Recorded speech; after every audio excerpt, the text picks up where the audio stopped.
ኢዮብን የገጠመው ክፉ ቀን ሲገጥም ሰው የማይሆነው ነገር የለም።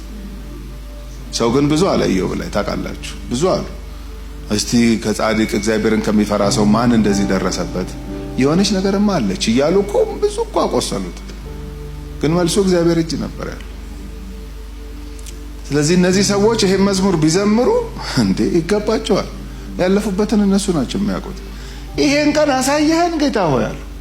ክብር ለእግዚአብሔር ይሁን። አሳየህን ይሄን ቀን። ስለዚህ በዚህ ቀን እንዲሆንን እጅግ ደስተኞች ሆነን በዚያን ጊዜ አፋችን ደስታን አንደበታችንም ሐሴትን ሞላ።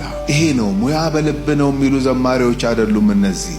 እዚህ ጋር ኖቲስ ያደረጉትና እግዚአብሔር አደረገ፣ እግዚአብሔር ክንድ ተገለጠ ያሉት እውነት እየተፈለቀለቀ መውጣት ጀመረ ማለት እኮ ነው ባፋቸው ውስጥ። ዝም አንልም አሉ። በቃ ይሄንንማ በፍጹም አናልፈው፣ እንዘምራለን። ተገኝቶ ነው እንደዚህ አይነት ቀን እግዚአብሔርን ለማመስገን።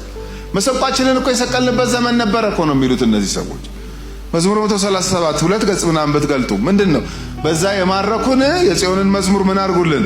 ዘምሩልን አሉ። ለእናንተ ነው የምንዘምረው እኛ ይሄን መዝሙር there is time የምንዘምርበት። ክብር ለጌታ ይሁን። እሱ ቀን ሲመጣ እናነሳለን በገናችን። አሁን ግን በ20 ዛፎች ላይ ምን አርገናል? መሰንቋችን ሰቅለናል። የጽዮንን ዝማሬማ በባዕድ ምድር ምን አናደርግም? አንዘምርም አሉ። ሰዓቱ ሲደርስስ እንዘምራለን። ክብር ለእግዚአብሔር ይሁን። አነሱ፣ በገናቸውን አነሱ፣ መሰንቋቸውን አነሱ፣ ዘመሩ። ጳውሎስ ለጢሞቴዎስ በጻፈለት መልእክት በሁለተኛ ጢሞቴዎስ ምዕራፍ 3 ላይ ሲናገር ምን ይላል? የመጨረሻው ዘመን አስጨናቂ ይሆናል ይላል። ለምንድን ነው የሚያስጨንቀው?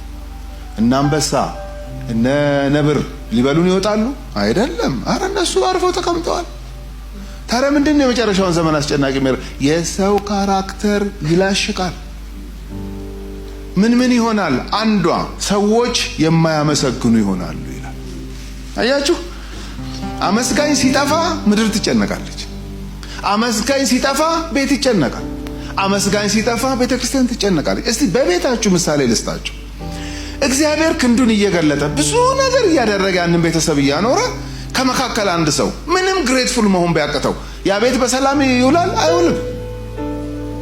ምንም ለማመስገን ምንም ሩም ከሌለው ሰው ጋር መኖር በጣም ከባድ ነው በቤተሰብ መካከል። እናንተ በጣም ኤክሳይትድ ሆናችሁ አይገርምም የጌታ ክንድ፣ አይገርምም የጌታ ታምር፣ ይሁን ጌታ እኮ እንዲያረገ ስትዩ ባለሽ